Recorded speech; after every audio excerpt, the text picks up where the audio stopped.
इटावा के दादरपुर गांव में पुलिस ने पैदल मार्च निकाला। देर रात डीएम और एसएसपी ने भी गांव जाकर जायजा लिया है। गांव में कथावाचक की चोटी काटने के बाद से बवाल चल रहा है।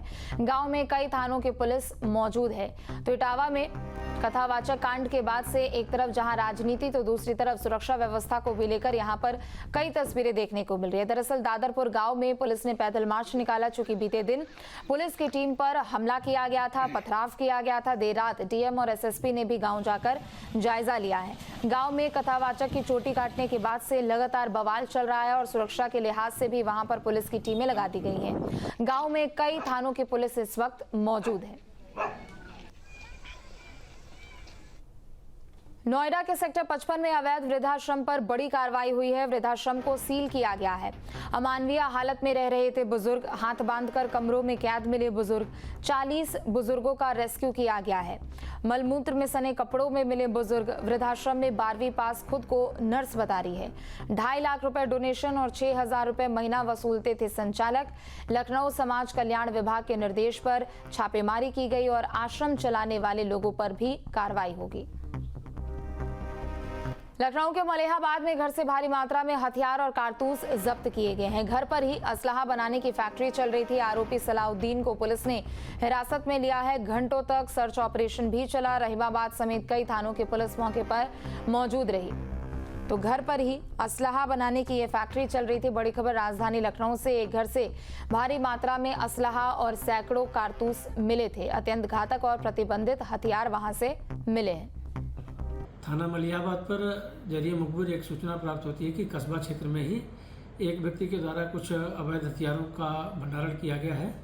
इस सूचना पर थाना मलिहाबाद उसके साथ साथ रहीमाबाद थाना क्षेत्र की टीम का गठन करते हुए इस पर जो ऑपरेशन किया गया, इस ऑपरेशन के दौरान कुछ अवैध असलहे बनाने के कुछ उपकरण एवं कुछ कारतूस बरामद हुए हैं। साथ ही प्राप्त जानकारी के अनुसार जो सूचनाएं मिली थी उस पर काम करते हुए सलाउद्दीन उर्फ लाला सन ऑफ शहाबुद्दीन जो मलिहाबाद क्षेत्र का ही है, इस व्यक्ति को हिरासत में लेकर के पूछताछ की जा रही है। अन्य विधिक कार्यवाहियाँ प्रचलित हैं।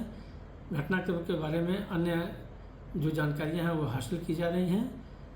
मौके पर टीम अभी क्रियाशील है। कुछ कारतूस बरामद हुए हैं। साथ ही प्राप्त जानकारी के अनुसार जो सूचनाएं मिली थी उस पर काम करते हुए सलाउद्दीन उर्फ लाला सन ऑफ शहाबुद्दीन जो मलिहाबाद क्षेत्र का ही है, इस व्यक्ति को हिरासत में लेकर के पूछताछ की जा रही है। अन्य विधिक कार्यवाहियाँ प्रचलित हैं। घटनाक्रम के बारे में अन्य जो जानकारियां हैं वो हासिल की जा रही हैं। मौके पर टीम अभी क्रियाशील है। मिर्जापुर से बड़ी खबर आपको बता दें, थाना चुनार क्षेत्र के गांगपुर घाट पर बड़ा हादसा हुआ है। छेद होने से नदी में नाव डूबने लगी। नाव में सवार थे 6 लड़के। 5 युवक तैरकर बाहर निकले हैं। एक युवक का अभी तक पता नहीं चल पाया है। पुलिस और गोताखोरों की टीम तलाश में जुटी हुई है। तो बड़ी खबर मिर्जापुर से आपको बता दें, एक तरफ तस्वीरें हैं आपके सामने थाना चुनार क्षेत्र के गांगपुर घाट का ये पूरा मामला, जहां नाव में छेद होने से नदी में नाव डूबने लगी। नाव में 6 लड़के सवार थे। 5 युवक तैरकर बाहर तो निकल गए, लेकिन एक युवक का अभी तक कोई पता नहीं चल पाया है। पुलिस और गोताखोरों की टीम तलाश में जुटी है।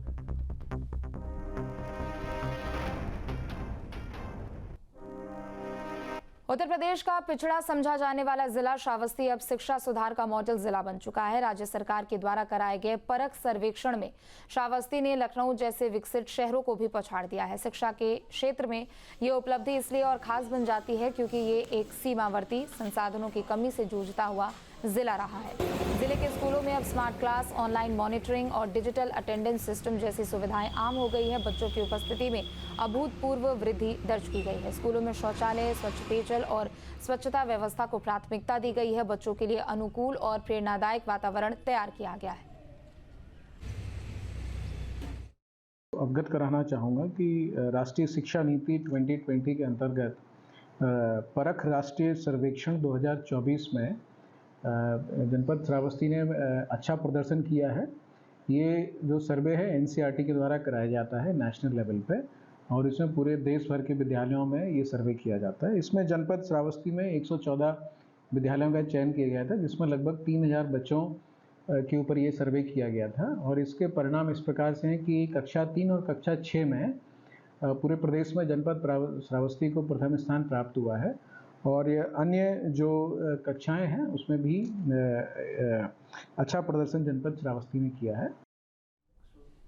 तो खबर श्रावस्ती से आपको बता दें, जहां श्रावस्ती ने एक सफलता हासिल की है। बता दें कि दरअसल परख सर्वेक्षण के तहत श्रावस्ती जिले ने लखनऊ को भी पछाड़ दिया है और यहां पर अब विद्यालयों में एक से एक बेहतर सुविधाएं दी जा रही है। जिले के स्कूलों में अब स्मार्ट क्लास की सुविधा है, ऑनलाइन मॉनिटरिंग की सुविधा है और साथ ही डिजिटल अटेंडेंस सिस्टम जैसी सुविधाएं भी यहां पर है।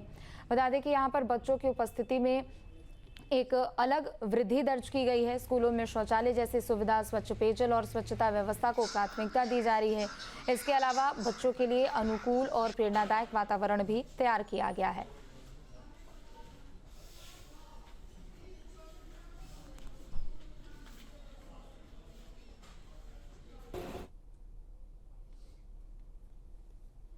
तो इटावा कांड पर बोले एसपी सांसद जितेंद्र कुमार दोहरे। इटावा में कथावाचक के साथ अमानवीय व्यवहार हुआ है, दोषियों के खिलाफ कार्रवाई होनी चाहिए। पुलिस की कार्यशैली पर जितेंद्र कुमार दोहरे ने सवाल खड़े किए हैं। पुलिस बेगुनाह लोगों को उठा रही है, कथावाचक की चोटी काटना और सिर मुंडवाना गलत है। न्यूज स्टेट पर इटावा के सांसद जितेंद्र कुमार दोहरे ने अपनी बातें रखी है।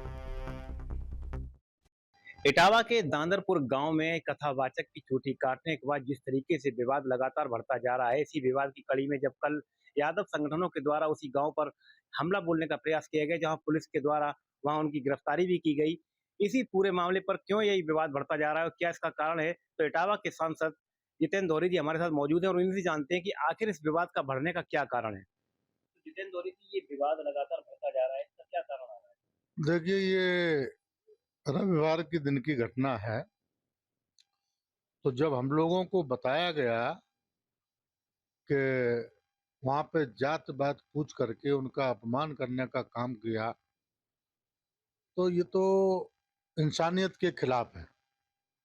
इंसान इंसान का अगर अपमान करता है और इस तरीके का अपमान जहां सिर मुड़वाया गया हो है और जहां पे मारा पीटी की उन लोगों की, उनसे नाक रगड़वाई, उनका घोर निंदा की, उनका अपमान किया, उनको किसी महिला के मूत्र से उनके सिर पे छिड़का गया, इससे ज्यादा गलत घटना क्या हो सकती है।